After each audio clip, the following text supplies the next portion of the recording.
colored liquid and that floating in it. There's a plastic base. It looks like a big like vial with like something in it. It was pretty cool. But I popped them and I kept the things for some reason. So today I'm like, there reminds me of those little wax drinks. And just so you know, you guys are telling this story to YouTube.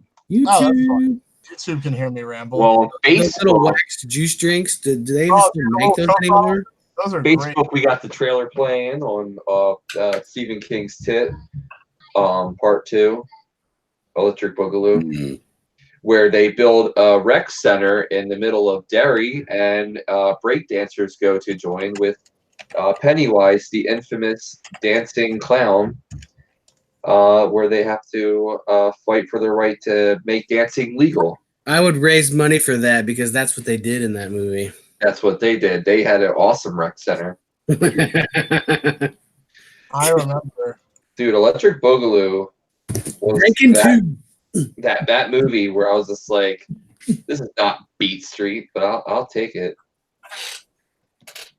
It wasn't as good as Breakin', but it actually pulled the heartstrings a little bit in Breakin' 2.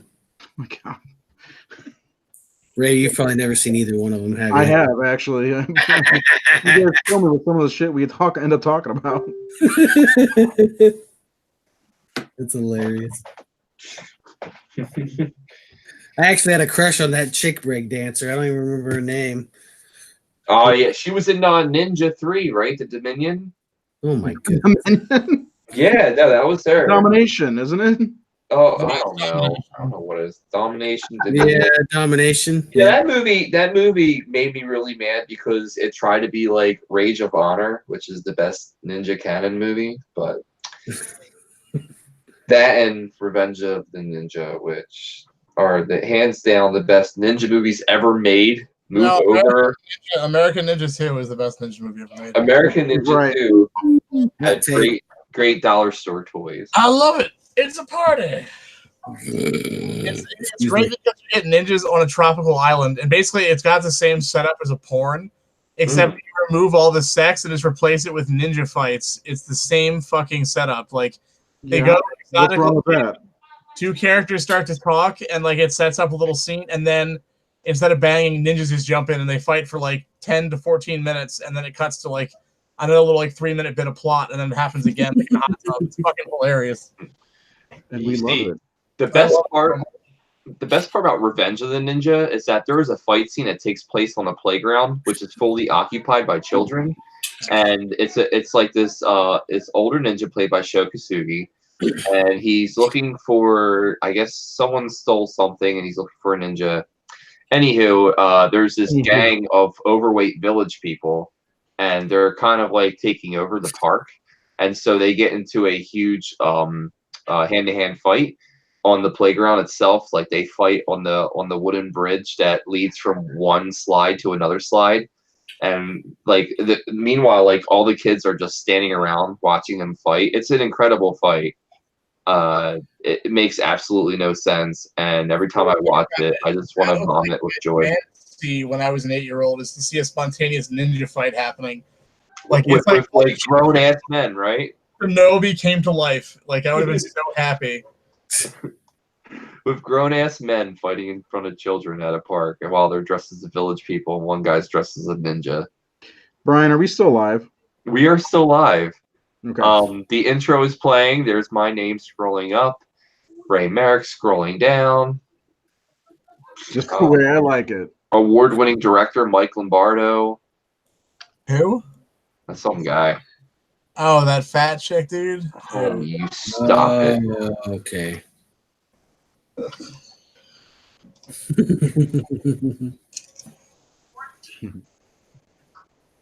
This is supposed All right. Here we go. Good evening, ladies and gentlemen. Welcome to another episode of THS Lives here tonight. We got special guest Nathan Thomas Milliner joining us in the house, and we're going to be talking about a few things, but the most important thing we're talking about is Stephen King's Tits. I mean, It, Part 2.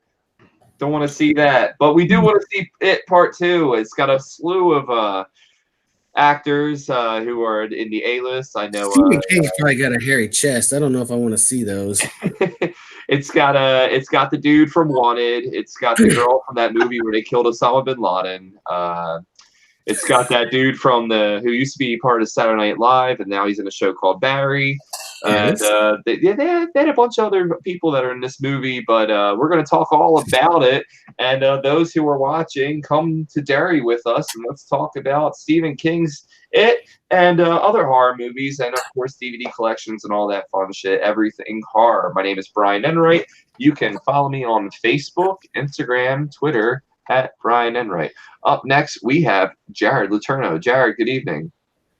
Good evening, Brian, and all you guys at home. You guys can follow me on Twitter at @zombie_survivor.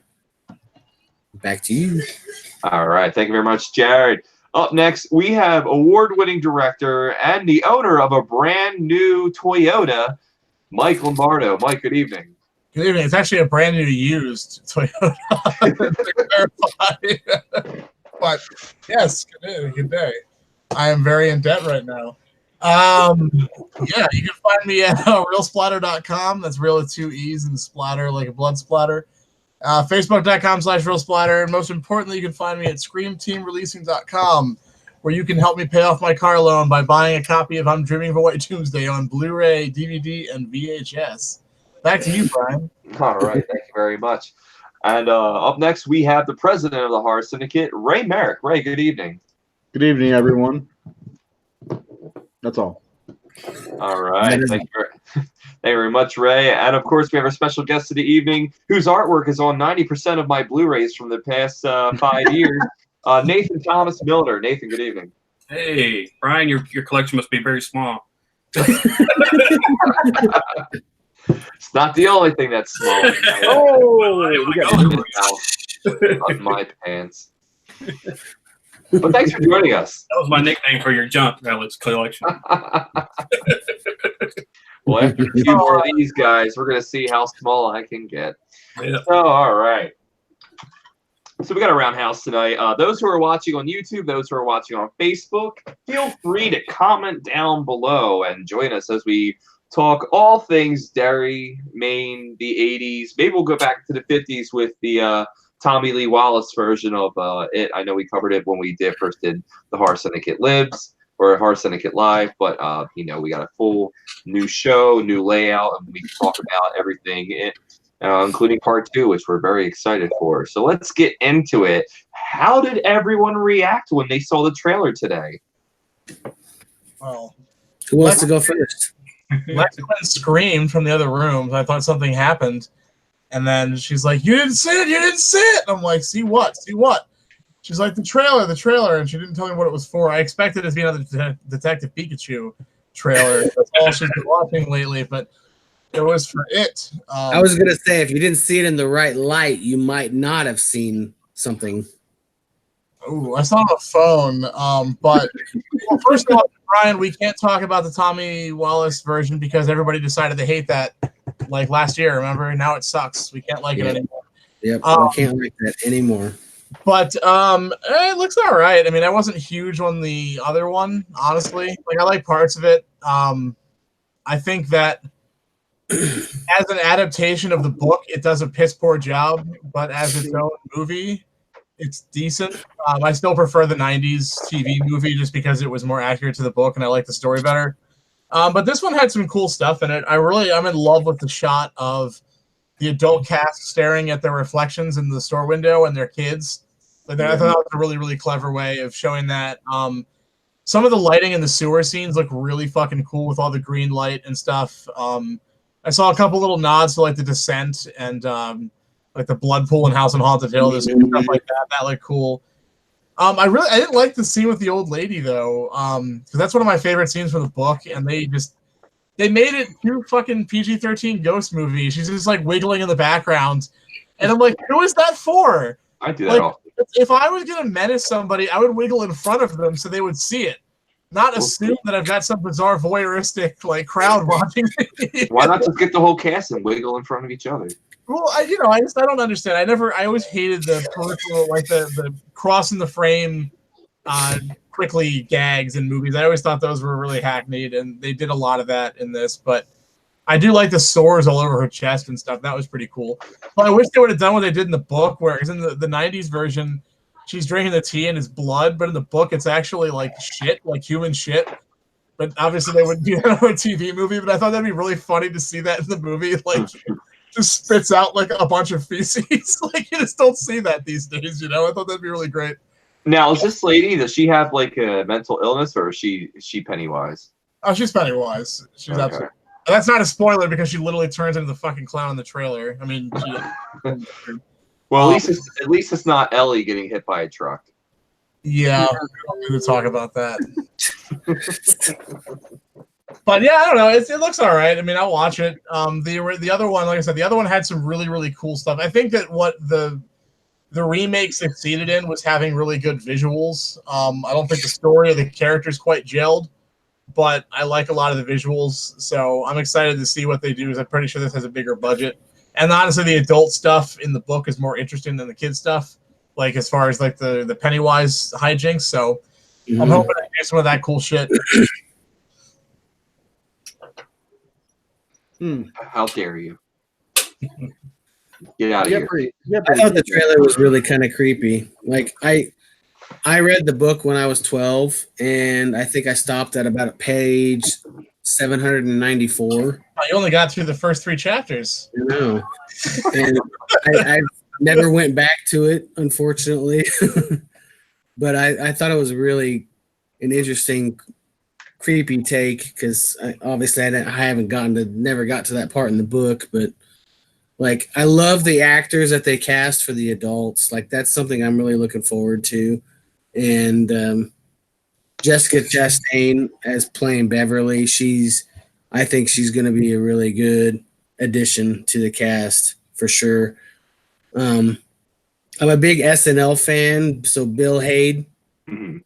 He also writes for South Park. Like, I think there's going to be some hilarious fucking one-liners coming from him. And obviously James McAvoy, I don't need to say anything about him. He's a great actor. But I was really impressed by it. I mean, I'm not necessarily going to like hinder expectations, but I'm just going to take it for face value. But it looked really good. And I'll just leave it at that. Who's next? I think it's all covered. Yeah. Yeah, I mean, I could say the same thing everybody else said. I thought it looked good. I mean, I was disappointed that they showed an entire scene. That was my feeling. I just like, why are you showing? Like even with the sewer scene in the original trailer, I was like, why are you showing us this entire sequence? Dude, that's been like, I've noticed that's happened a lot lately. They've been doing that. And I'm like, this isn't a trailer. This is just I'd see this at a con when they're promoing the movie. Like, this is just a whole scene. Yeah. That's weird. I guess that's kind of what's happening now. I guess that's what they're doing at like Comic-Con and stuff like that, where they're showing Yeah, already the whole scene. I don't know. Maybe it's a new trend they're doing. Well, I don't like. I mean, this movie it's spoiler proof pretty much because hopefully, unlike the Pet Cemetery, where we should know pretty much what's going to happen. It's just being able to get visuals on it's going to be the cool thing for me. I mean, of course, it's going to stray from the book, but like, I don't know. I'm marginally excited about it, like I was with the first one. But my son was really excited because he wants to go see it. If that's anything, I don't know. So I'm excited because I'll get to go with it. Hopefully, he won't leave the theater. I was gonna say, do you think he'll make it through it this time? Well, when we got home, when the movie came out on Blu-ray, I got it, and he sat through the whole thing, and he sat thinking, why couldn't I watch this whenever we saw it in the theater? And I was like, I think you built up how scary it was in your head. That's why you got to remember it's just a movie. I think I'm gonna wait about 10 years until I get my hands on the Richard Donner cut of Part 2 of Stephen King's It. So we'll see how that goes. I thought the trailer looked great. I don't know much about the book as much as Mike Lombardo does. I read the book a very long time ago, and I do remember the old lady drinking feces. So that was it was interesting seeing that come to life again, and the cup looked brown. So I think that we're in the right direction of old ladies drinking feces out of teacups. Well, you know, So Beverly I'm really pulling for back that. in this version, so she might have enjoyed it, and that's why she's not reacting in the scene we saw. Yeah, no, and So, go ahead. so the only reason that I'm so hellbent about the book is I literally just read. Well, not just I read it. I reread it when the first movie came out, when the new one came out on Blu-ray, because I wanted to reread the book, and then I watched the original miniseries, then I watched the remake, like, all in the same like month, and that was last year. So that's the only reason I remember so much about the book, because maybe that's a problem, because you had the same thing with Pet Sematary. You love Pet Sematary, then you read the book, and now you don't like it as much. Well, the thing with Pet Sematary is, like, I loved the movie as a kid. I read the book. Source material is garbage, okay? What's that? Source material is garbage. Well, no, that's the thing, though. Pet Sematary, the book, has just as many problems as Pet Sematary, the movie, in the 90s or the 80s. I still love the 80s. I actually just rewatched it again on the Blu-ray, and I liked it a lot better this time because I wasn't just straight comparing it. But I don't know, it's tough. Like, you can see, so, like, it did this too. You can see so many decisions, like, as a filmmaker, when you're reading the book, it's like, okay, I would combine these scenes or change this, because Stephen King does not write in such a way that you can easily adapt any of his stuff. So I always admire anyone that, like Mick Garris and shit, for trying to condense the stuff. But like the Pet Sematary, the original Pet Sematary movie, the problem I had with it is, well, it's funny, is I watched the commentary, and Mary Lambert said they cut like 20 minutes of the movie out. There's entire parts of the script that just never got filmed. And that's what it is. It just feels so truncated. Like, the story it needs to be longer, and it's already pretty damn long, but it just needs to breathe some more. But that, and the parents are they're just dead. Like, they don't show emotion through half the movie, so you can't. So stiff. Yeah, like, they're like wooden. I mean, it's not bad. There's some parts where they're excellent, and Yeah. like, overall, the movie is great. I love the original movie. It's just, there are parts where it's just like watching a fucking plank of wood. I'm like, your kid just died. You don't even care. Like, it's, it kills me. And the other thing that bugged me out was, they had Judd. They had him with like the parka on. He looked like the Grim Reaper, and like they made him very scary in certain parts, and it didn't quite make sense to me. And then I watched the commentary, and Mary Lambert's like, "Oh, we wanted him to be like the unintentional evil force that's causing all the problems." I'm like, okay. I always thought of him as a lovable character, so it just didn't quite make sense visually. And I'm like, okay, Yeah, he was, But I don't know. But that's sometimes bread is butter. But, no, but the It remake compared to the book, like, I don't know, they really just made a lot of really weird decisions, and like they did it in the trailer too. They showed the thing with Beverly. They're like, "Oh, are you still Daddy's little girl?" and all that shit. And I'm like, the original book, Beverly is getting beaten by her father in like every scene. Like, he's like straight up punches her in the face, and like it's horrible. So when the remake came out, they sanitized so much stuff. Like, there's no racism or anything, which is the half of the book is about, race and stuff. But they took out all the child abuse, and then they made them pedophiles instead. And I'm like, that's easier to watch. Like, that's more socially acceptable in films today, to have a bunch of pedophiles than kids getting beat up. Like, I don't understand that decision. It's kind of a subtle suggestion of, There's racism in the remake. No, no one ever says anything inappropriate to. I mean, not that I want. Well, yeah, whenever they ran him down in the alley, they told him to get out of their town. Which, I mean, it's subtle, but it's still there. Yeah, but I mean, it's not. It doesn't. I don't know. It just. What are you looking for, Mike? I think Mike wanted them to wear like white robes. I want to be more racist. That's what I want. He wanted white robes. He wanted Birth of a Nation style, like. That's true. It was in the 80s, not the 60s or 50s or whatever it was originally set in. So. Yeah. I mean, I don't know. I mean, it was a war on drugs, but Derry didn't seem like they had a drug. Well, okay. So the other thing, the book, Stephen King is dealing very heavily with racism and homophobia. If they're going to set the movie in the 80s, there's no homophobia either, because that would offend people. And it's like, that was so much of that, especially in a small town. Like, they just completely sanitized all of that. That really annoyed me. It's like let bad characters be bad. If you have a racist character in a movie, that's fine. It'll just make you hate them worse. Mm-hmm. And that's the maybe point. maybe they play it safe because they're worried about not making enough money because because That- of rating it, I think. could turn people off towards the movie. Yeah, Well, that was the I- 80s. Like I everyone understand wanted the Goonies. Whenever you think of 80s, people want Goonies. They want the Monster Squad. There's not a whole lot of race and homophobia going on in the 80s. 50s is a different story because it's like it was only small secluded. Like you had to like it was kind of like going around looking for a speakeasy if you were like homosexual or like any type of things that are looked down upon. More so then than they are today. But the 80s was like, it was we just got over like free love from the 60s and 70s, and we had the AIDS epidemic going on in the 80s, and like, but That's what I mean. Like culturally, that was a huge talking point, especially in small towns. I would have liked to have seen them actually like use the time period instead of just throw a couple like Lethal Weapon and Nightmare on Elm Street on the marquees and then straight things it. To be honest, though, it's small town America, even into the 2000s. I got to go back to living in this town called Trenton, where we had less than 2,000 people in the town. They were racist and homophobic as fuck, and it was. I live in Lancaster, Pennsylvania. Trust me, it's fucking horrible here. Let's not talk about this anymore. Let's talk about things we enjoy or things, let's not get, So there's little old ladies drinking cups of shit. Yeah. Okay. Getting naked and assaulting a character. I'm just hoping the new It movie has more pedophilia. That's what I want. My God. That's what I need. Just to. Well, they're all adults now, so if they are going to have an orgy scene, it should be now, and not so much like the book when they were all kids.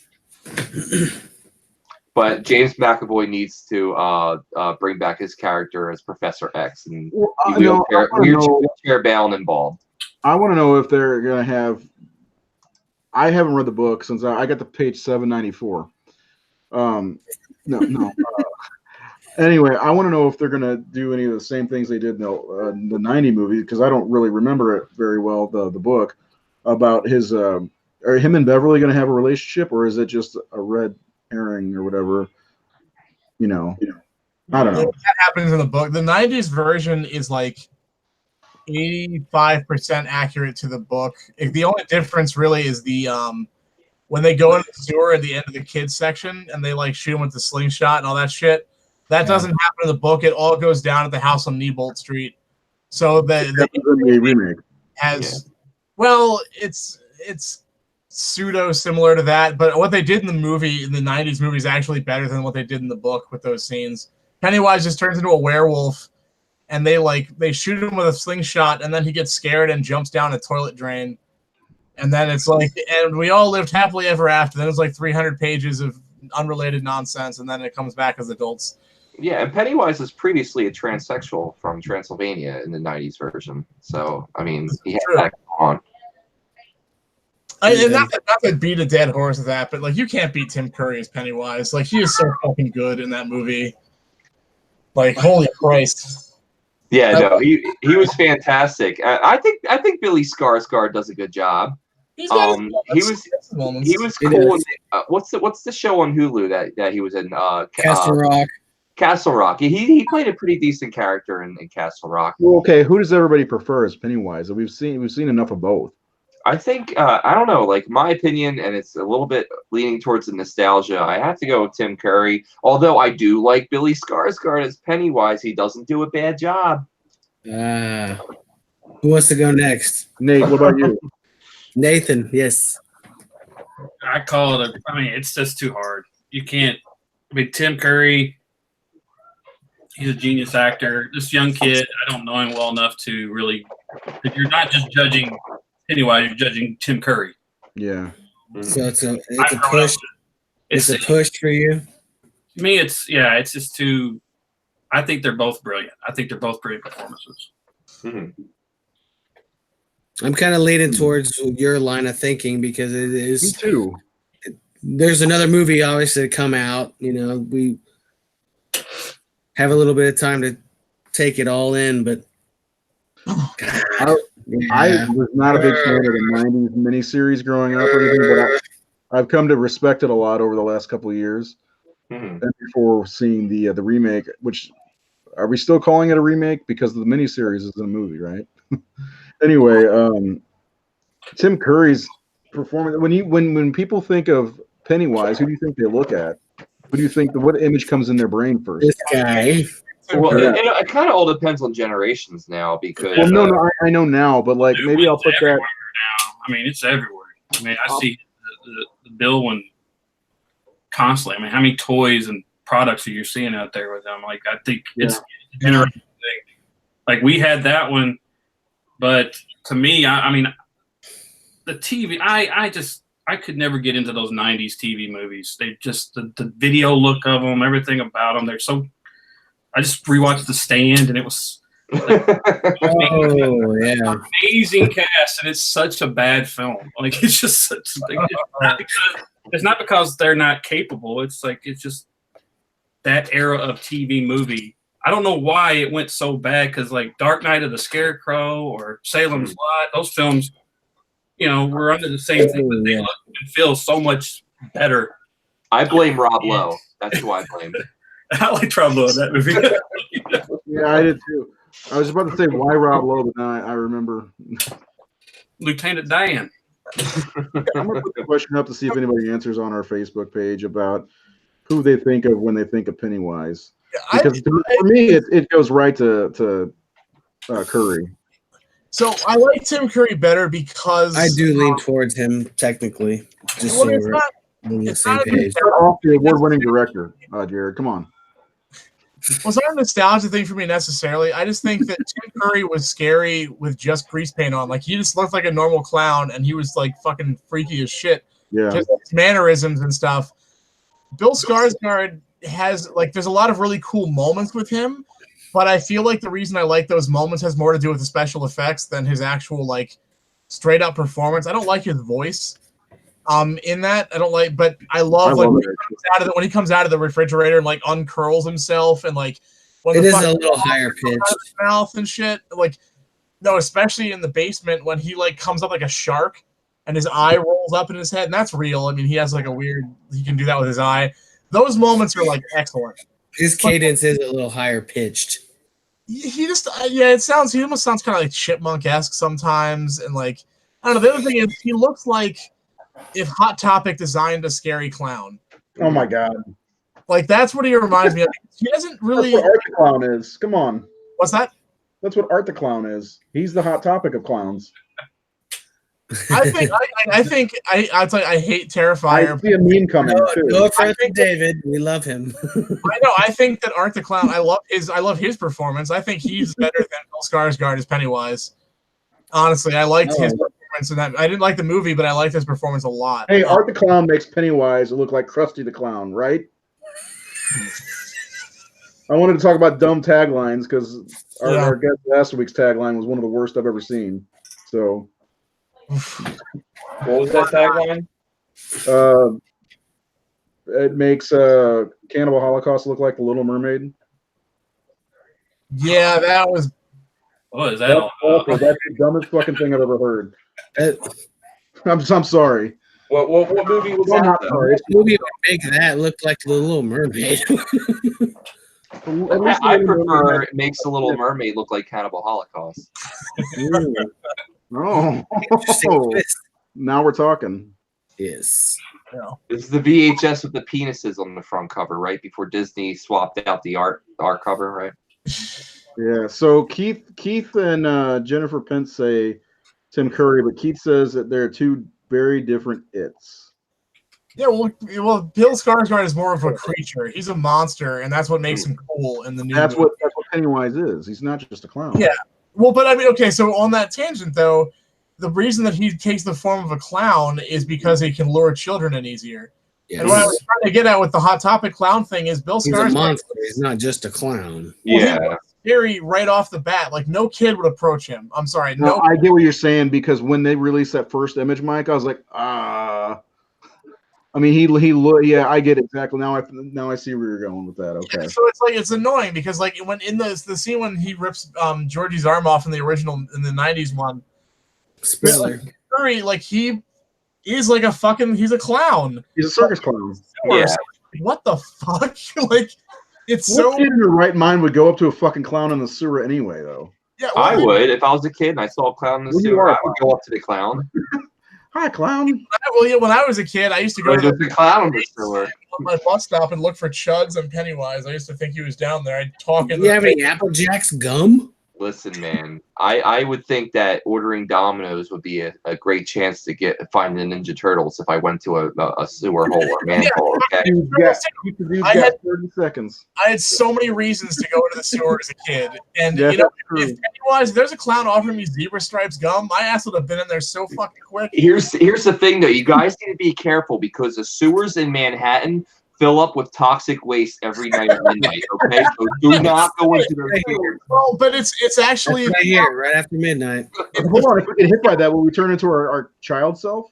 We will turn into children where we are the most vulnerable and we will die. So So I'll just end up back on Friday the 13th. So I've got a great pitch for a Friday the 13th fan film, right? Like, so going It off always of, goes back to Friday the Jason 13th. takes toxic waste. well, no, so after the two main characters, I can't remember the couple in Jason Takes Manhattan, I can't remember their name, but after they see what happens, they start a spa business where you get like, they throw you in the sewer at midnight and you get younger. So they start like charging like top dollar for that treatment. Yeah. Like, Well, they gotta treat their heroin addictions. Okay. Like, yeah, the heroin addiction she picked up from the fucking yeah. It's, Yeah. it's off the It wasn't her fault that her uncle guardian threw her into the water and now she's got like emotional crisis. Manhattan does Are you that. still on Rennie? Are we still on Jason? No, I'm not on Jason anymore. We're talking about the sewers of Derry. That's where we're at. Where they Now, don't. There's no turtles and no pizza. There's really no sewers in Derry. So, I don't know. Anyway, are we done with it? Is there anything else anyone wants to say? Oh my god. I was gonna say, is anybody like not excited for it? Is that the only question we should ask? Well, here, no. How about this question? Do you think it'll make as much money as the last one did? Yes. I think it'll make more. I think it'll make more money. What did it make? $700 million worldwide? The last one made 5, right? Or was it 5? The first one was Five-ish. so popular. I think people are going to want to go back and they're going to see, like, oh, I missed it the first time around. I'm definitely going to. Will it be the end game of horror?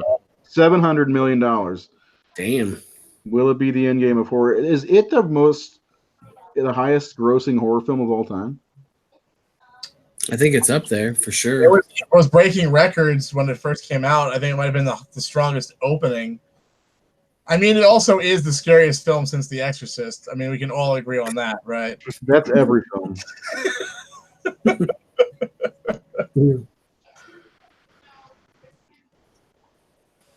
Will I see it opening Scariest weekend? film. Probably. Scariest film after The Exorcist has to be To Live and Die in LA. It's the only way to do it. It's the same director. No, it's not. How did the Pet Sematary remake do? Because it just disappeared. Like after the first week, it just vanished. Yeah, it's probably going to be on DVD next month. No, I already saw it in the Walmart bargain bin already. It's there. No, it's actually we got a second run theater here. It's there now. Hey, Nathan, That's did you not get the bargain bin. That's the trash can in Hold the on. front Did lobby you next to see the the remake subway. of Pet Sematary? What's the question? Did you get to see the remake for Pet Sematary? Yeah, I did. 106 million so far. What'd you think? Well, I think that's a What tough did you not think? I think. I mean, it's hard to answer these things because, like, I love the original Pet Sematary. The book was my favorite Stephen King book growing up, and I really loved the creeds and I loved all that.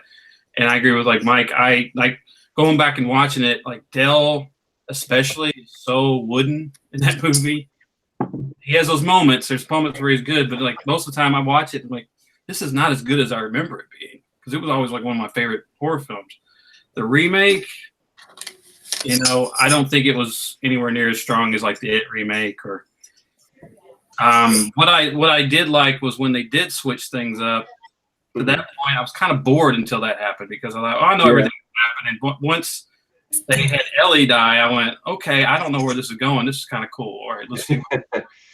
So I actually enjoyed the second half more, even though it was deterring from the story.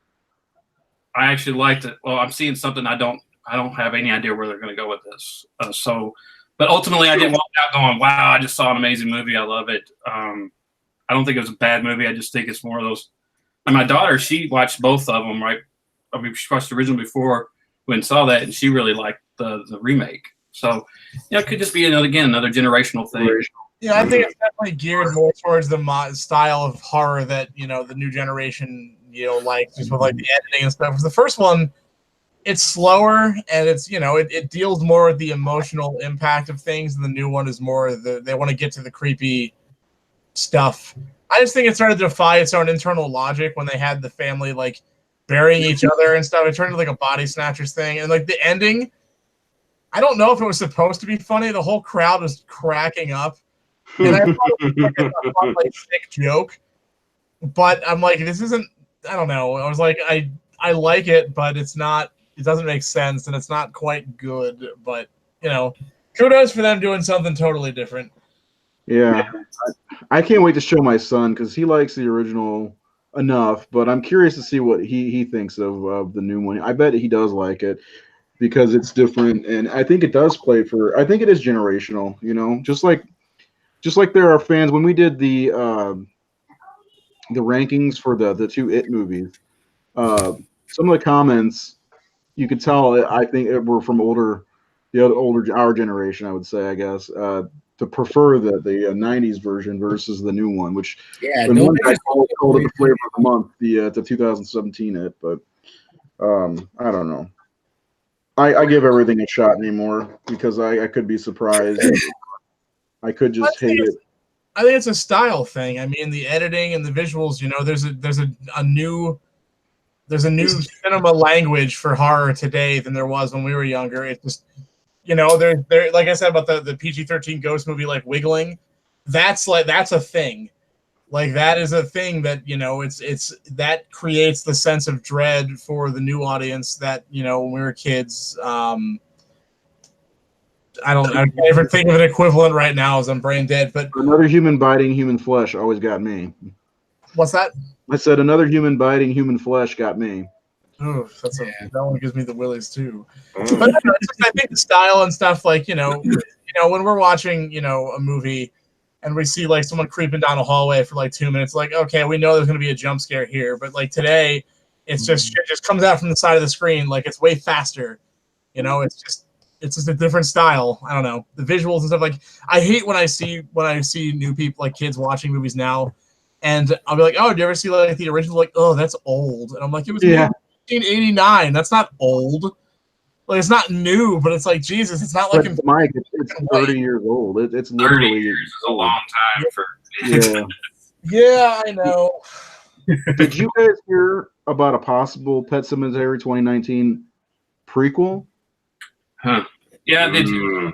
Wait, what? I'm looking for a remake of Pet Sematary 2, 1992. I like Pet Sematary. I like that movie just fine. Yeah.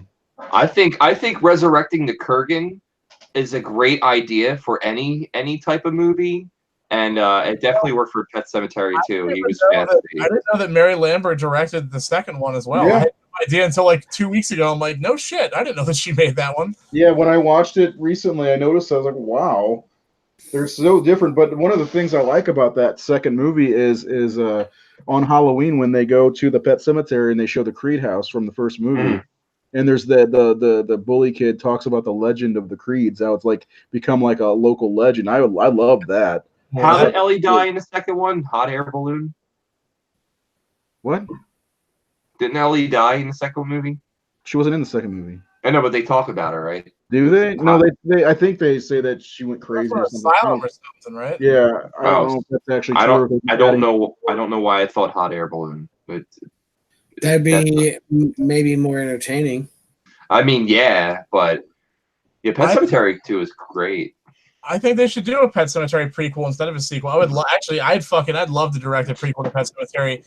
It would be about the Creeds, like we see Gage being born and like Lewis working at the doctor's office, and it ends when they're like, "Hey, we should move," and that's the end of the movie. It'd be like 2.5 hours long. Just really fill it in, it'd be great. No horror, just straight like 2.5 hours long. What is this? Just a dramatic family piece. I Spit on Your Grave, Deja Vu 2. Not even like particularly dramatic. Just it's just their day to day. Like Ellie's going to school, like it's just completely not interesting at all. The climax is when they purchase Church. Yeah, they see Church as a kitten, Like, you're never gonna die, Church. You're gonna live forever. Fill in the backstory of the family. I think that would be really good. Well, I'm sure that it's not that it'd probably be. I wonder if it would be set like when Judd was younger though. I think it's about Timmy Baterman probably. Yeah, that would make sense. Well, they didn't even have Timmy Baterman in the new one. They have like a Google page that says "bull that thought dead on Main Street." I'm like, give me a fucking break. Like that's a headline. They should have told the story, like the verb, like telling the campfire tale. That by part of the Timmy Baterman flashbacks, like the best part of the original. I wanted to see what they would do with that in the new one, and they just didn't. Yeah, that was what I was most curious about because that was the biggest thing that affected me as a child watching that movie growing up. Him holding that fucking kid's leg when he's digging in the ground and shit, and he like claws his own face open. That shit's nightmare fuel. It always reminded me of the way he acts. It always reminded me of the story in Scary Stories to Tell in the Dark with Harold the Scarecrow. How he's like trotting across the roof and shit. That always reminded me of Timmy Baterman. Like those two things are like synonymous in my head from when I was a kid. Excellent. That documentary's out now. I really want to fucking see it. What documentary? The Scary Stories doc. Yeah.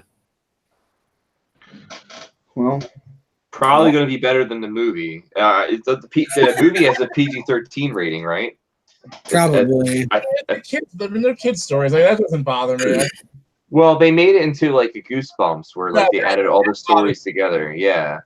No, it's not fun. I mean, if it worked for Jack Black and Goosebumps, I don't think it's going to work for Scary Stories to Tell in the fucking Dark. I mean, like those stories are a little more cynical, more devastating than Goosebumps stories. I mean, don't get me wrong, Goosebumps books were pretty frightening as a kid, but Scary Stories to Tell in the Dark should have never been sold at a kid's book fair in elementary school. All right, but guess what? I got 3 books. I got part 1, 2, and 3. Just chill in the other room with Gamel's illustration all over the fucking joint, and I think it was more of the artwork that did it more than anything. Absolutely. Well, the art is like super nightmare fuel. The stories themselves are just like campfire tales. I mean, some of them are kind of violent, but like the stories are not nearly as strong as the artwork was. It must have been something wrong with me when I was a kid because they did nothing for me. Really? The stories did nothing for me. No, the illustrations, none of it did anything for me. You should have got the Alvin Schwartz audio tape. No, listen, when I saw Dawn of the Dead, that was the scariest moment of my life when I was 3. When I saw about the first 15 minutes of Dawn of the Dead, it's like I'll never be scared more than I am right now until I saw TerraVision in 1990. I was under the influence of 103 fever, but that movie fucking scared the shit out of me, and I thought I was sleeping with the monster one night. It was my G.I. Joe sleeping bag. But anyway, but yeah, like seriously, I read those when I was, I don't know, 10, 11 years old, and like, these are okay. I mean, the illustrations didn't do anything for me. Nothing. Yeah, it was, you know what book did scare me? The Boxcar Children. I actually loved that series when I was growing up. I'll tell you the scariest storybook I ever read as a kid. I think I only read one of those. And I still have it. It was a book called 5 Minute Frights. I have that. This book scared the fucking bejesus out of me. And you can tell this is my original copy because this book belongs to Mike. I wrote it in this. Mike. I love it. I always thought TerraVision was like the true prequel to Stay Tuned. No, man, you're thinking of the Video Dead. That's cool because Scream Factory can get the Video Dead and TerrorVision together.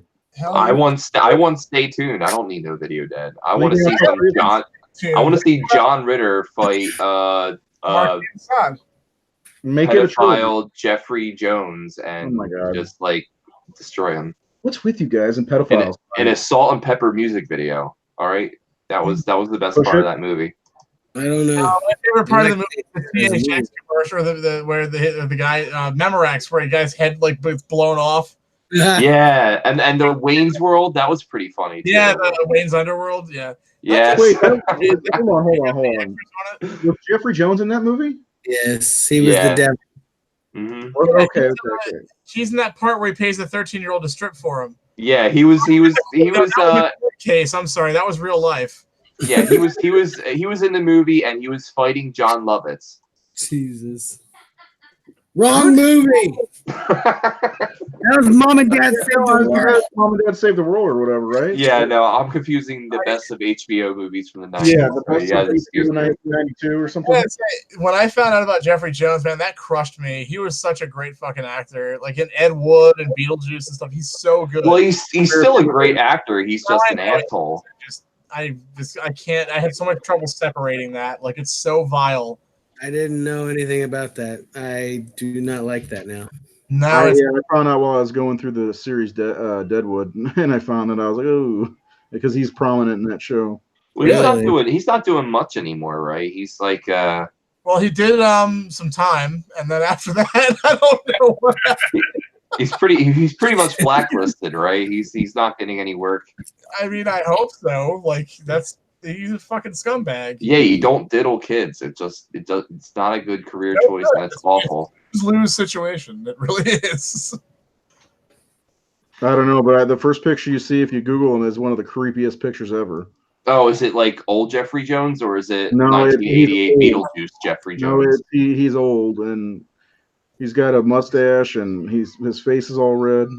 Oh, that was from Howard the Duck. No. Oh my God, Howard the Duck. Or possessed by an alien or something. That was probably the best movie in the Marvel universe that has ever come out in the past 40 years. Okay, let's see, Jeffrey Jones. Yeah, he definitely looks like someone who hangs out the playgrounds. Look at him. I don't like him. I forgot he was in Howard the Duck. Yeah, we're gonna do an entire show on him. I love Howard the Duck. He was kind of the precursor in that movie to the Men in Black alien that with his skin, like he kind of acts the same way. I love the Howard the Duck soundtrack. I thought the soundtrack was a phenomenal piece of the movie. Like the movie probably would have been shit if it didn't have the cherry bombs being a soundtrack. What is that, Jeffrey Jones again? Yeah, I don't know when this was. I don't want to look at pictures of him anymore. Holy shit, he looks like my fucking dad. Oh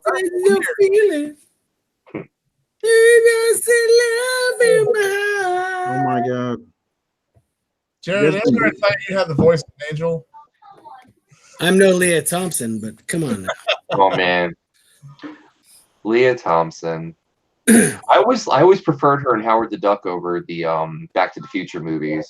I don't know. Maybe it was just the way that she was dressed like punky pop rock. And I don't know. And not an age-old mom.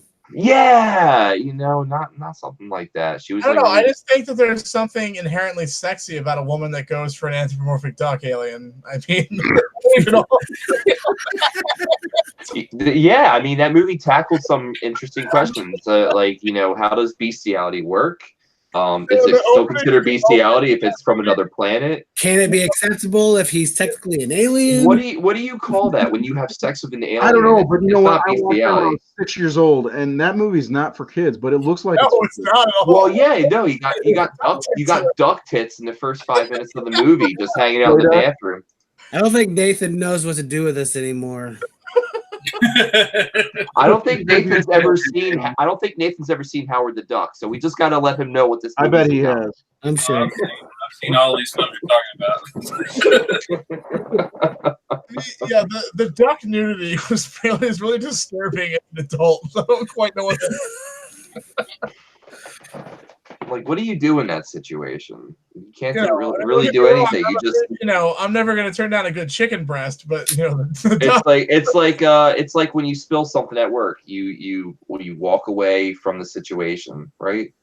I mean, it was kind of like the way Jesus Christ. It was kind of like the way Monster Squad was marketed. Like, it's too violent for kids, but not cool enough for adults. Oh yeah, the '80s was great with their PG and PG-13 rating system. We'll never get times like that again. And I'm not just saying that because you're wearing the fucking hat, but I'm just saying, like, oh, I'm wearing the hat. I got the poster behind me. I don't like the Monster Squad. I just do it for show. Whatever. Ryan's an edgelord, so Yeah. I just learned that term. I mean, that is legit because, like, Howard the Duck was really, like, some of the jokes were way over the top for kids, but it was definitely marketed for children. Mm. And I'm pretty sure it was the Zemeckis crew that worked on. What did Lucas change his name to? Hayek, like the director. Like, I don't know. I forget the first name he used, but I think the last name was like Hyuk or something like that. Because he totally like Alan Smitty'd the project. I mean, you really have to wonder what the expectation was in the beginning. Like, it's like, this is going to be something great. We're going to make this movie about a talking duck. It's gonna really be something, Like, I think it came out as good as it could have come out, I think it's like a weird little like slice of bizarro cinema. I mean, I don't know what the comics are like, but I think it's fun. I think it does what it sets out to do. It's very entertaining. Yeah, fun fact: Howard the Duck is in Endgame. Yeah, I bet none of you knew that. He's got a gun. Yeah, he was also in another. He was in the first Guardians of the Galaxy. That's it. Yes, he was. That after credits. in the collector's collection. What do you say when he's like, you let him lick you like that? Gross. Kevin Smith is doing a Howard the Duck spinoff for Hulu. Isn't that like the talks that's going on right now? He's been hired to pen the script for Howard the Duck, the TV show for Hulu. Has anyone heard about that? I actually honestly don't know about this. Is that true? I can't believe that I'm so far behind on my Kevin Smith news that I didn't know that. Oh my God. Well, I live in New Jersey, so I mean, if I don't hear about Kevin Smith for like one day, I would be really fucking surprised. Like, Kevin Smith and like the entire cast of Clerks get invited to every fucking horror convention in New Jersey, and even if it's just horror related, they get invited. And I have nothing. An animated series for Howard the Duck. Oh, okay. What was that one animated series about a duck that was like really adult? Donald Duck? No. What's that? Duckman. Duck Comedy Central. Duckman. Duckman. Yeah. Duck Goose, Aaron Duck. I've got them all. So let's talk about David the Gnome. You guys remember David the Gnome? I don't remember anything. You remember the cartoon show David the Gnome? I don't even know where we are at right now with this episode. Poor Nathan Thomas Milliner is over there representing Fangoria, which I don't blame him right now for doing that, because the Horror Syndicate is completely off the rails. Talking about Jeffrey Jones and Jim Jeffries and I don't know any more Jeffries. Howard the Duck Jeffrey.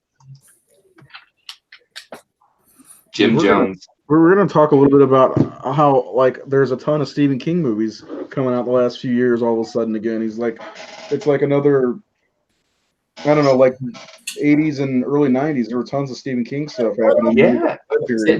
Stephen King projects. Don't you know Rule 34? Every 10 years you got to do a Stephen King movie. Right? Is that Rule 34? Is it just one, or is it like 20? Because there's like, in the last 3 years alone, there's probably like 5 or 6 that have been made. And actually, I think Rule 34 is if it exists, there's a porno of it. So I don't think it's the same thing as Stephen King. I think you're Pretty way off. remade. They just announced a Misery remake, right? That was what it was. I mean, I would love to see not a remake, but a continuation of Maximum Overdrive with Emilio. It's just me. It's just me. Dude, I love Maximum Overdrive. That movie's fun as shit. There's so much more. People don't give that movie enough credit. There's a Why lot. not watch it? God. Instead of an AC/DC soundtrack, we have an Ariana Grande soundtrack with Oh my God, that would be. who's that guy, the really famous singer? What's his name? Come on, Jared. Fucking. I got nothing. We got to keep the ATM. The ATM was the best part of the movie. Hmm? But No, I think the Creep Show. It's one of the best parts. Yeah, Creep Show. Creep Show's coming to Shudder. Yeah, Greg Nicotero. Yeah, but Creep Show is going to be. They're using like modern horror authors' stories. They're not Stephen King shorts anymore. Like they have like John Skip and stuff. I mean, I have a lot of friends that have stories being adapted, which is cool. But why don't just make another anthology show? Like, why does it have to be Creep Show? Are they going to do the comic panels and all that stuff? Like, they're actually going to keep it Because active? Creep Show's a name thing, and it's probably easier to build an audience of something that's already been done before. I mean, obviously, but from a creative standpoint, like the Creep Show, the movies were those stories were picked because they represented the EC comics so well. Like the modern stories they're picking don't fit that at all. So Did it's anybody ever see Creep Show 3? no. Yeah, I did. I actually saw Creep Show 3 before I saw Creep Show 1 and 2, and I regret everything. Yeah, that was. I think they lost the rights. Some Yeah. fly-by-night grabbed it. Oh yeah, you could tell as someone lost the rights somewhere with Creep Show 3. You ever see the third Tales from the Crypt movie? No, I've not seen. Oh, there's Tales from the Crypt, and then The Ritual, right, with Tim Curry and the girl from I Married an Axe Murderer. That one. Mike Myers.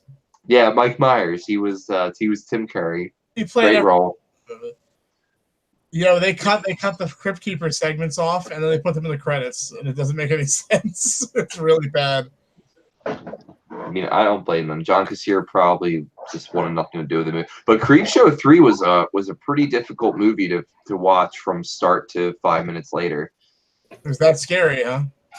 Yeah, I was so scared. I ended up putting on Pieces. Holy shit. I like Pieces. Sounds like it's exactly what you think it is. It's exactly what, and you don't need to go to Texas to have a chainsaw massacre. Dude, did you watch the documentary on the Pieces Blu-ray, the 42nd Street Memories? I haven't done anything with my life because my life is overwhelmed by work. It's a really great documentary about grindhouse cinemas and stuff. Mm-hmm.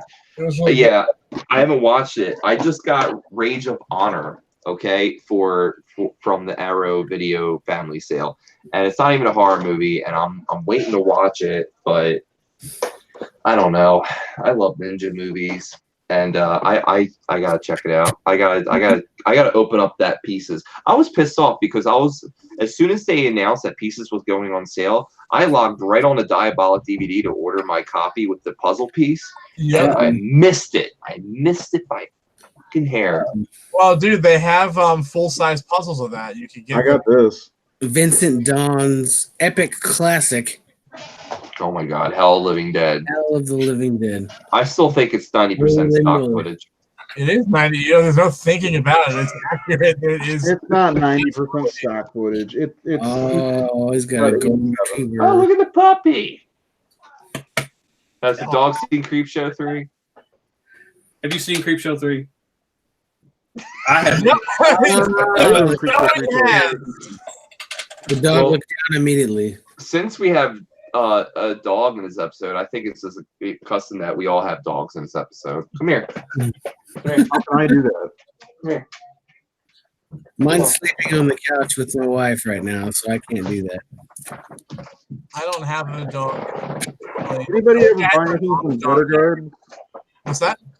Ever buy a shirt from Gutter Guard? Gutter Guard? I've never gotten any shirts from them. They got No. this cool Roy Burns Got a shirt. dog? Gutter I got a guard? dog. What? Yeah, gutter garbs. We all got dogs What is now. that? Huh. The new Oh. T-shirt. Nathan has discarded the dog. Yeah, they've got 3 new Friday the 13th and New Beginning T-shirts, and they're pretty awesome. Do they steal art? Is my question. Probably everyone steals art. That there's one T-shirt company on Facebook, which I tagged Christopher Shy. I'm like, hey, is this your artwork? And then the T-shirt company blocked me from commenting or liking. Yeah, And Yeah, I'm just so every week I make it my mission to share that page and say that they steal art from the artist, and still no one gives a shit. They have you still run get into that lately, Nathan? Huh? Have you run into that lately? Any of your art showing up on My shit's T-shirts? been stolen for the last decade. I mean, it's every one of those sites I'm blocked from because people tag me and say, Did "Hey, I ever tell you about? I saw somebody at Days of the Dead with your art on it, and it had the watermark on the art on the T-shirt. yeah." I was at a show. I got a message from Christopher Ott one day. He was at a show in Dallas or something. He said, "Dude, look, I can get your artwork with a watermark on it." Yeah. And I was like, "Oh, you know." See that? It's been pretty much constant to the point where I don't even give a shit anymore. It's like you can't stop it because the T-shirt guys will do a sale for a few days, but by the time you get them a cease and desist letter, they've already stopped the sale. And they're already done it. Yeah. You know, they copied Fright Rag shirts, they copied Scream Factory stuff, and I write them, and they're like, I don't know what to do. I mean, there's nothing we can do. They just keep doing it, and like you said, no one cares. You look at the comments, that's badass. I gotta have that. They tag all their friends. Yeah. People don't care what happens. They just think, hey, it's cool. I want to have that. But you with your Scream Factory and the Fright Rag stuff, you've already been paid though, right? Yeah, I mean, it's not hurting me because I got paid for it. But still, I mean, Scream Factory paid me for that, and it pays the studio for that license. Right. Exactly. Whatever the hell it is. And somebody else that has nothing to do with it is making money off of it. Yeah, I probably won't buy them anymore. I mean, no. Yeah, I won't buy stuff unless it's from the artist or if it's from the page that's advertising it. Because I've bought from Robinson at his booth, and I've seen his art in other places, and I bought his Suspiria art I really like, so I got that from him. I got this badass ring from his wife, Violet Laser. She has a bunch of rings that she sold, and I got myself a Jason Voorhees hockey mask ring that I wear as a wedding band. So that's really exciting. Wife? What's up? Joel Robinson's wife? Yeah. I think they just announced that they're having a baby. Mm-hmm. But I found my Toxic Avenger ring that I got the Trauma Stand gave to me when I was a kid because I geeked out over Joe Flyshaker, so they gave me a bunch of jewelry for some reason. Oh, Joe Flyshaker. Oh my god, I miss that guy. Swallowed an entire slice of pizza whole, and he's like, "Hey." I wouldn't doubt he. And I said no, and he just took it and just swallowed it whole, and I was like, "Oh my god!" I wouldn't doubt it. I know he was notorious for doing stuff like that. You ever see the Joe Flyshaker demonstrate how you can get all of your daily nutrients from a cheeseburger? I'm afraid to watch the video involving him eating. It's on one of the Trauma DVDs from 1999 to 2003. On the special features stuff, yeah. Yeah, it's somewhere hidden with the trivia where if you get the right answers correct, or if you get the answers correct, you see boobs, and if you get the wrong answers, or if you get the answers wrong, you see children getting murdered from Beware Children at Play. So it's one of those DVDs, which I have all of them. Maybe not. I don't know about. Thing, though, I mean, I think we can all agree that once someone creates a piece of art, it should just be taken and sold by other people. I mean, art is essentially worthless, right? I mean, what's copyright? I'm thinking about doing an Italian sequel to I'm Dreaming of a White Doomsday. All right. So, yeah, I want to do it. I need about all the stock footage. Take Silent Night, Deadly Night 2 and retitle it I'm Dreaming of a White Doomsday 3. That sounds good. No, I'm going to name it Demon's 4. Yeah, those fucking t-shirt websites, man, it pisses me off. They get tagged and stuff all the time. Everyone's like, dude, check out this like badass shirt. I'm like, dude, that's a fucking copyrighted piece of art. Like, why do you? I'm sure that like FacebookHorrorShirts.com really bought the license. And it's funny because like a lot of artwork is really distinct. Like Nathan's artwork is, you can tell it's Nathan's. Christopher Shy, you can tell it's Christopher. Fucking Enzo Schiotti, you know it's a fucking Enzo Schiotti painting. It's like, don't try to sell me this bullshit that this shirt was like $25 off of like T. Yeah, that's the other thing is they charge a fucking arm and a leg for these T-shirts too. Yeah, and they don't even make them. But Enzo Schiotti And charges. they'll take my art and Jason Emmett's art and Christopher Lovell's art and all that, and they'll make a collage of all our drawings. Put it on a shirt, just sell the shit out of them. I've seen them take like they'll even swipe like they were doing it. I tagged Aaron Crawford a couple times because I had to message him because they just straight up stole Cavity Colors art. I'm like, these are already fucking T-shirts. Like, what the hell? Or they'll make a collage with our artwork and then there'll like be a picture of the action figure. Yeah, that's the shirt I want. What? Or a cosplayer? I've seen cosplayers images like some guy dressed like Freddy in a collage. Oh, man. Are you sure that wasn't Sharp Hand Joe? You know what Sharp Hand Joe? It's just funny, man. It's like it's always shitty designs and people go. I give up. No, it always boggles my mind when people think they can get away with that. We actually had one day I logged on and I had like 20 messages from people. There was a fucking escape room in LA that swiped screenshots of Doomsday of Santa and they were using them for their like Christmas advertisings. They had like ads across like Instagram, Facebook, Twitter, like all over the fucking place. So I messaged them like, hey, you can credit us or not use our art or our images. And they're like, what are you talking about? We didn't see any copyright on this. You stole this from it's fucking watermarked. What the hell are you doing? Yeah, they said, can you prove that this is yours? And look at the signature on there. Yeah. Rules and legalities don't matter anymore, people. Okay. It's fucking dumb. Well, I love that Stranger Things bullshit happened where they stole the image of the VHS for their DVD release or whatever, where they made it look like a VHS tape and they swiped some collector's picture and he sued them. Who? Did you not hear about that? Wait, who's this? The Stranger Things box set that they did for Target, the one that looks like a VHS tape. Yeah. The actual tape, there's a VHS collector, a really well-known VHS collector who's got a site where he scans the boxes and shit. They took his photo of a VHS and they just photoshopped the Stranger Things logo onto it. They stole it. And he recognized it. He took him to court. Are you telling me that my Stranger Things season 1 Blu-ray VHS tape is worth something right now?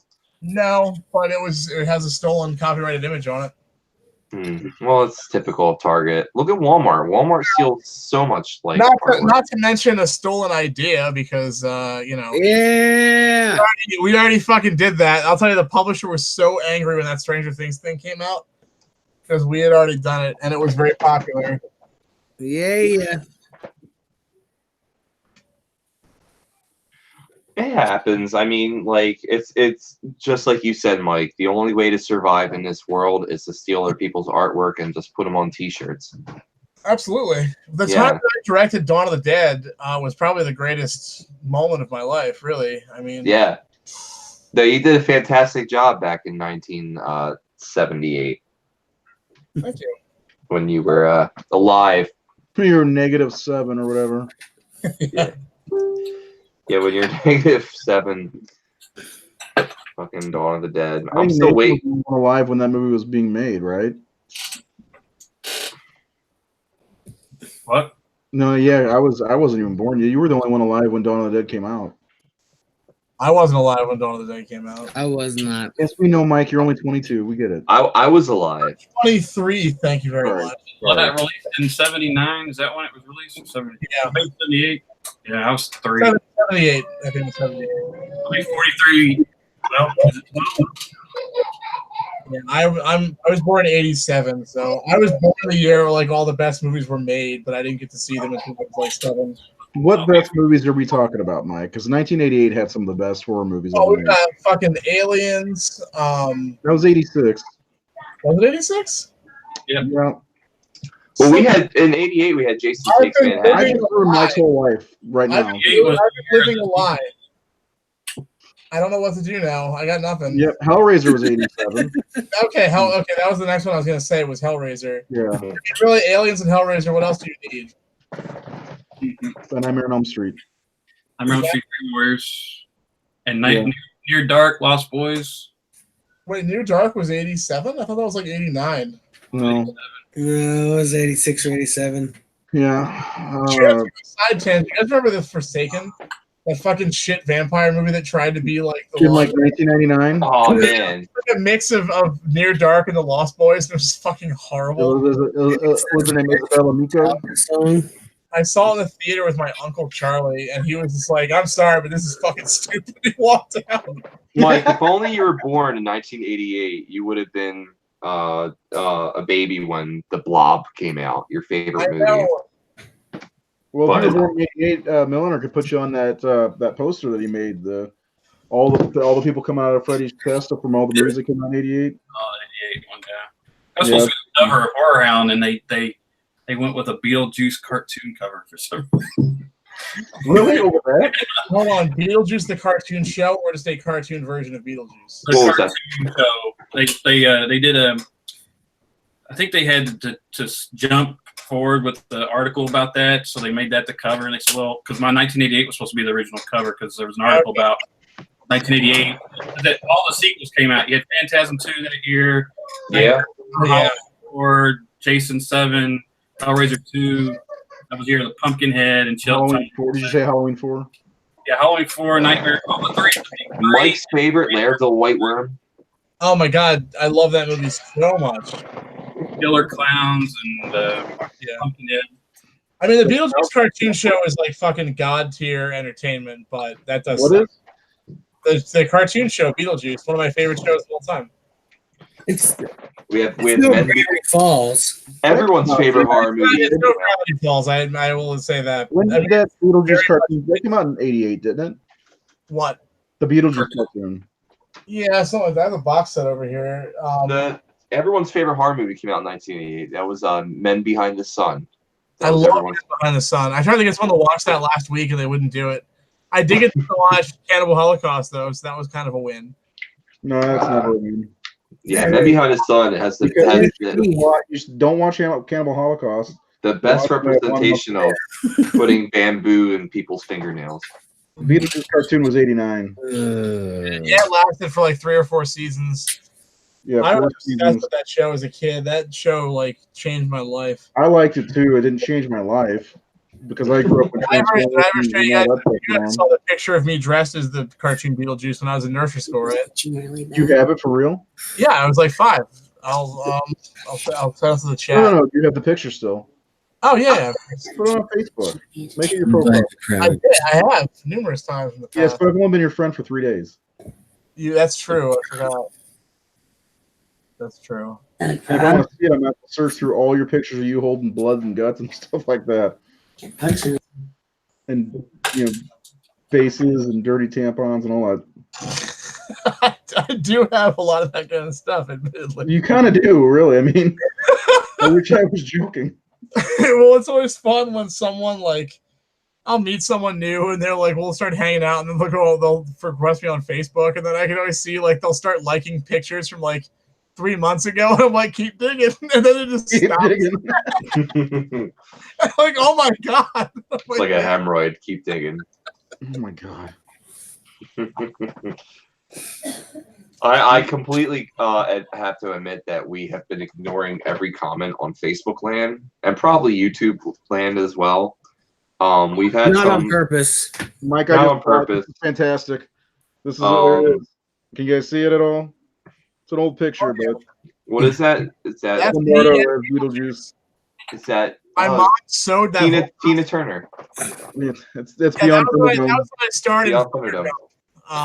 That is our little Michael We Lombardo. don't need another hero. That's what he was singing right there. If you get a good, Yeah, that's right. And I was.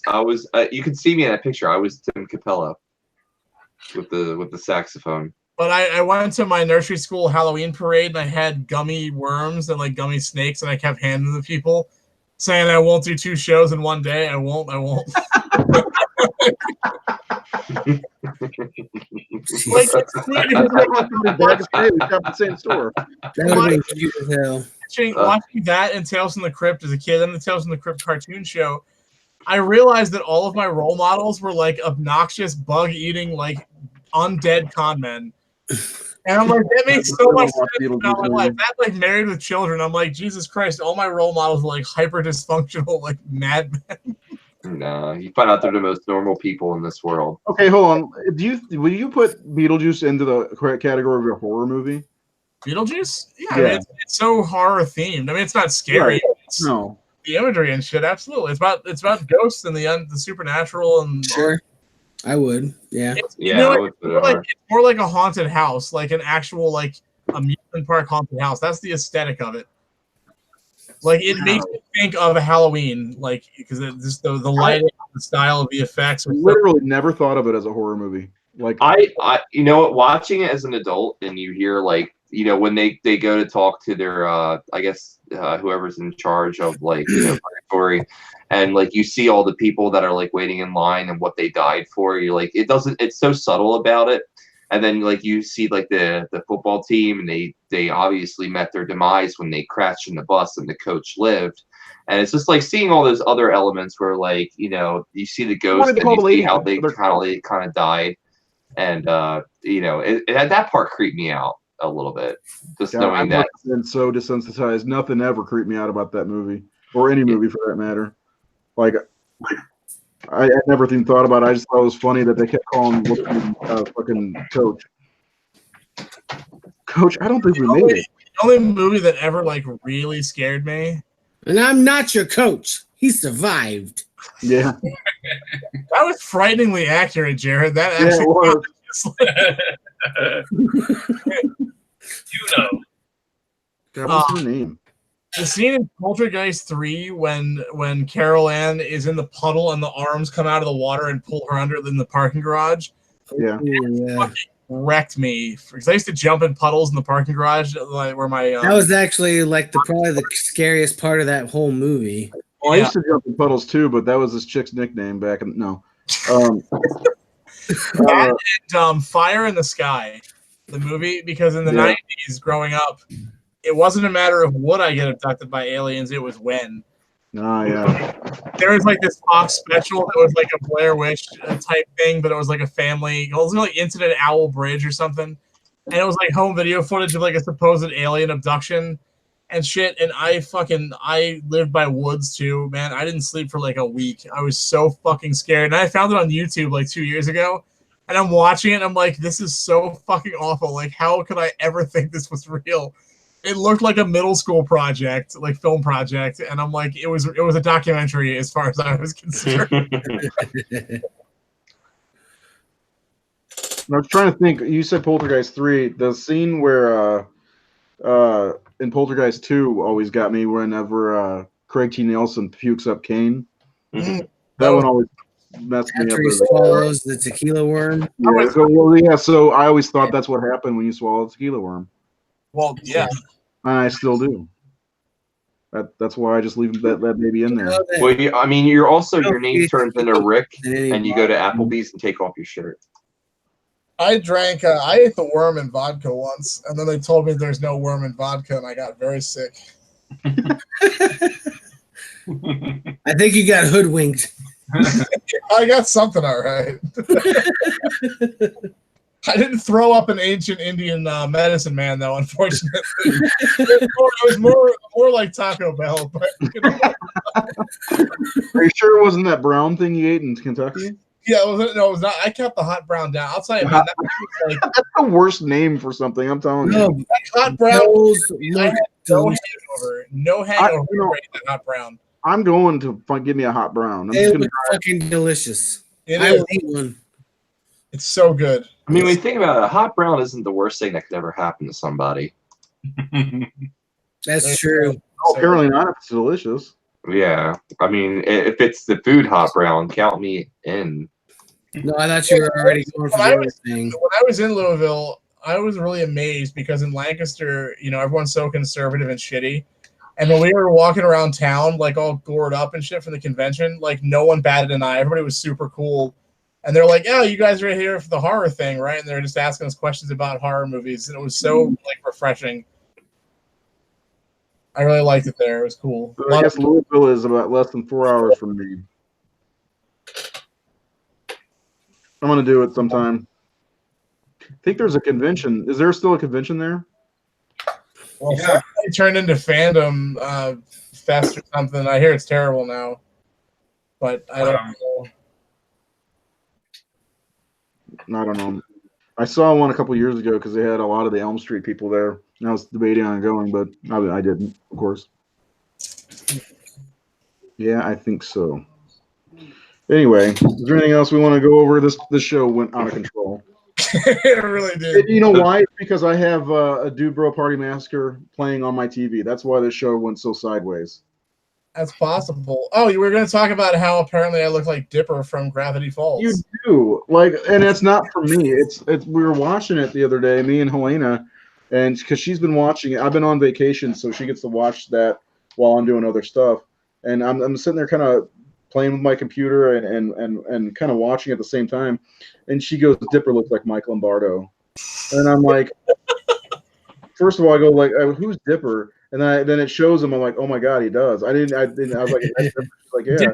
Dipper also acts like Michael Lombardo did. But the thing is, I was like, "How long have you been wanting to say that to me?" She's like, "For a long time." He looks like Michael Lombardo. Hell yeah, Jared. Gravity Falls is fucking brilliant. Yeah, I think I have to buy that now because she is in love with that show. Dude, Walmart's got the whole series for $20. I mean, if you get the Blu-ray, it's got a ton of amazing documentaries on it. She doesn't need that. She just needs. For you'd really be into it, man. There's some great stuff. I prefer that Star versus the Forces of Evil show. That show's awesome. I haven't seen that. Anybody watch that show? There's our mascot, Batal. Lex Flynn made an appearance. No, we were not talking about Gravity Falls. I need to see Star versus the Forces of Evil. That show looks good. It's really good. I forced him to watch Steven Universe and Gravity, and I introduced him to Gravity Falls, which he loves. He's in it. He's in that show. I don't know what any of this is. I don't listen to hip hop. More excitingly, I'm going to go see Detective Pikachu tomorrow. We already have tickets. Get the hell out of here. Can't fucking wait. My mother-in-law asked me if I was going to take the kids to see that. And I was like, nope, you go ahead. I read a review in the newspaper today that said it was like Blade Runner mixed with a children's show. I was like, what the fuck? It makes sense. Apparently the city it makes a lot of sense. It's all like neon holographic, like it looks like Blade Runner. I'm like, huh. It's PG, right? Yeah, it's PG. Yeah. It's not PG, it's Pika Pika.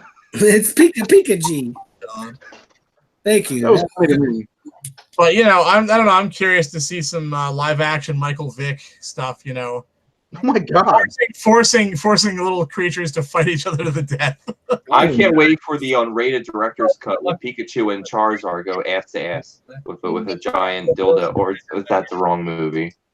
Cool. No, I think you're thinking of Requiem. Oh, that's right. That's Requiem for a Pikachu. Yeah. Did you guys convince him that It Part 2 was going to be amazing? We already went over that. We didn't have to convince Mike. Mike took off his shirt and he told us how happy he was about it. It's true. I had it written across my chest. Nipple to nipple. I said, "This is," and I lifted up my shirt. He shaved the letters in his hair in pattern. Well, I could only on one side of my chest because that's the only place that hair grows. Yeah, that's right. You see, what happened was I wanted to get electrolysis, but somebody did the wrong yard, so I only have half my chest now. Oh. Well, here at the Horror Syndicate, we only go ass to ass. My name is Brian Enright. You can follow me on Facebook and Instagram and Twitter at Brian Enright. Up next, we have Jared Letourneau. Jared, where can we follow you? Great segue, Brian. Good night, everybody. It's always nice to talk to you, Nathan. Good seeing you again, man. Have a good night. Back to you. Up next, award-winning director and a new owner of a car, Mike Lombardo. Mike, where can we follow you? Well, on the road, Brian.